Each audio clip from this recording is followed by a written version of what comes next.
How you doing? My name is Omari Johnson, and I'm a sophomore. And my major is kinesiology. I have an English assignment. It's called the signature assignment, and I have to ask a mentor of mine 10 questions. My first question is, how did you develop the interest to be in the position that you are in today?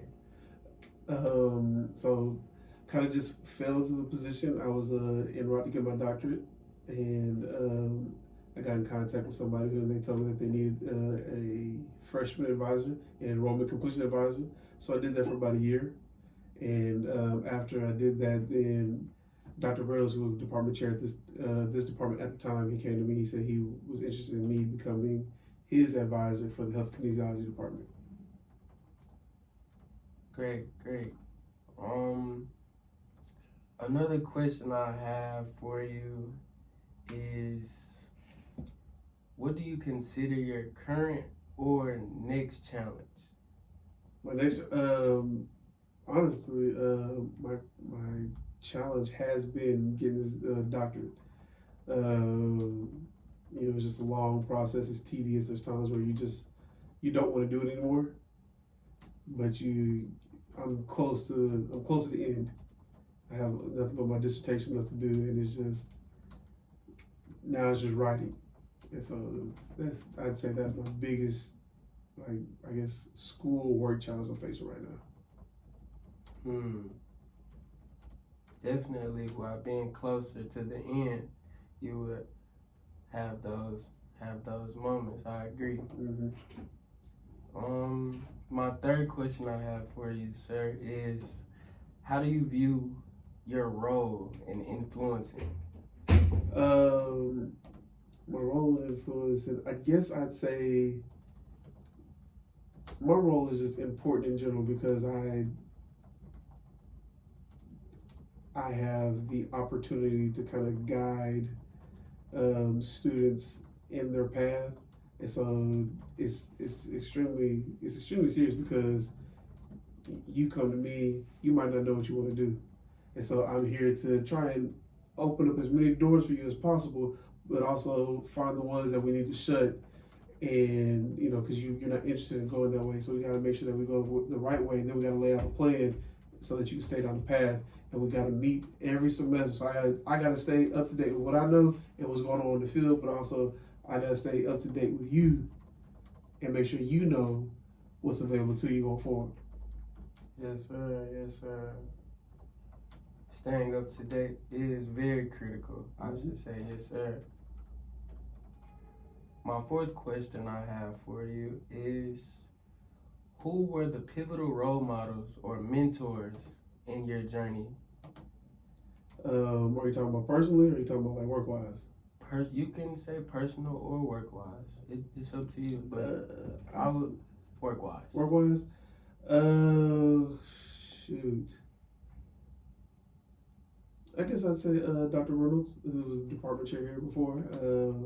He kind of opened doors for me, even when I didn't see him working. Then also Dr. Haynes Trailer.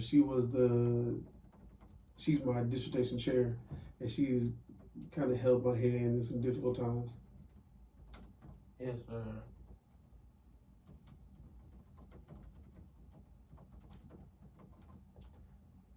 My fifth question Mhm. I have for you is, are there any books out there that you would say mold you into the person you've become, or a book that you would recommend for the younger generation of adults to read or use A couple of and books. apply to their life?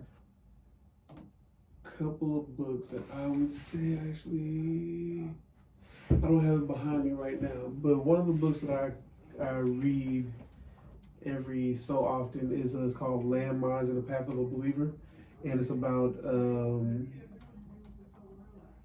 man who is the head of his house and trying to lead his family, and the way that you deal with different things has an effect on the family that you're leading. So if I get angry at every little thing, my family sees that I get angry and it affects them in a certain way. So they don't interact with me with the way that is beneficial for them, because they know that if I get angry, I can mess up something. And so it covers a lot of aspects of how men should act and how they should lead their families, and how we should do things accordingly, and how we should also walk in faith. Yes, sir. Walking in faith is a very important thing as you grow into a man, Mm-hmm. and as you battle with manhood. Yes, sir. I agree. My sixth question I have for you today, sir, is how did and do you respond to adversity while being in pursuit of your ultimate goals and being in your career? So it's kind of a twofold thing for me. My first reaction is to usually procrastinate, which is a terrible way to do things. I'll try and wait until the last minute to do something that I got to do. And it ends up biting me in the butt sometimes.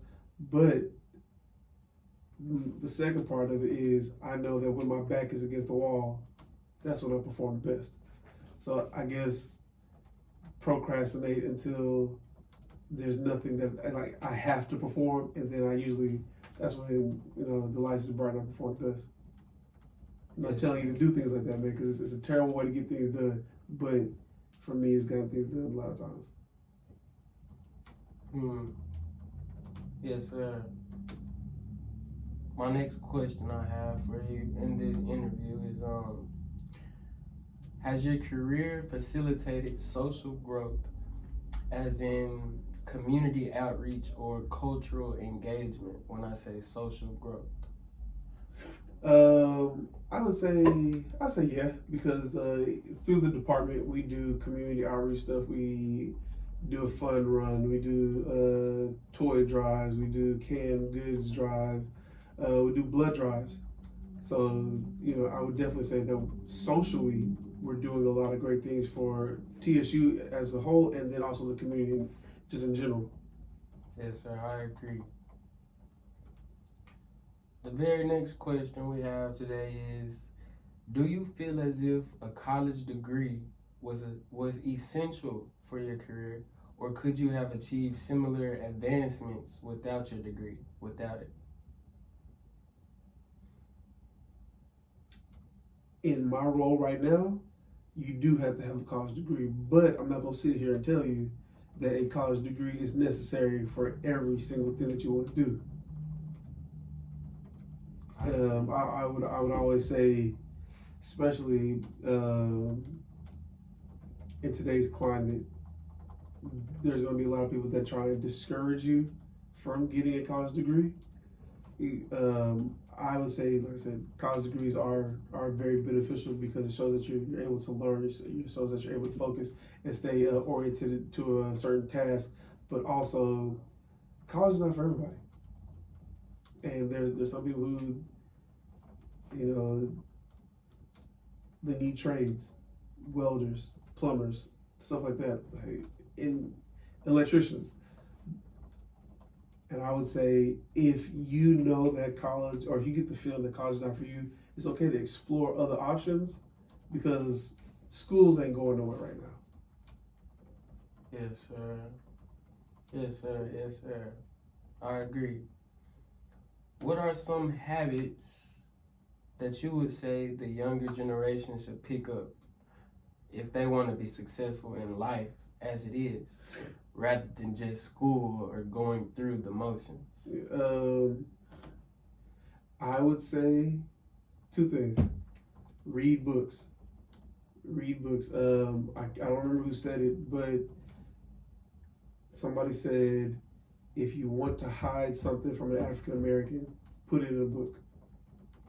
There's so much knowledge, so much to be gained from reading. And I know, you have your apps, you have your, what's your tablet that's going to read to you, was those Chromebooks, all that jazz. We have that, but there's nothing like picking up a hardback book or a paperback book and like actually ripping through the pages, getting that feel of a page in your fingers. because you actually retain more when you read it yourself. If you just hear it, it's harder to retain that information. Like it's good to get that stuff sometimes, but you need to read a hard book. And then I'd also say, man, put your phone down and go outside. Enjoy the nature that God gave us. I know being in Houston it's a little bit harder to come by, but man, go somewhere and disconnect for a little bit. Right now we're constantly being inundated with information at all times.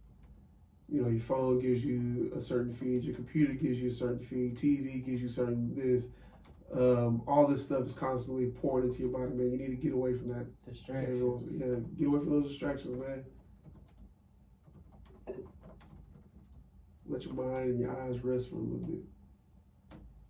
The next question I have for you today, it'll be the last question, I must say. Are there any internships or scholarships available in your field? And if there is, did you yourself benefit from any of them, and how?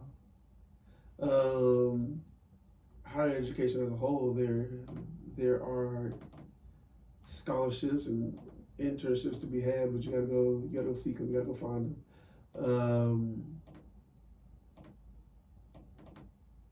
You gotta be willing to put in work. You gotta be willing to write, because there's scholarships for people with asthma. There's scholarships for people with red hair, and scholarships for people who are left-handed. But if you don't do the research for it, then you're not gonna find those things. Also, in this field in general, it gets a little bit tougher to find scholarships and grants and stuff like that. But you ask the right people, somebody find you some money. Yes, but you just gotta be willing to go out there and ask for it. Yes, sir. You gotta be in pursuit, huh? Gotta be in pursuit. Yes, sir. Well, that seems to be the last question I have for you, sir. Thank you for receiving me and allowing me to interview you. No problem, man. Yes, sir, indeed. Thank you. You're welcome.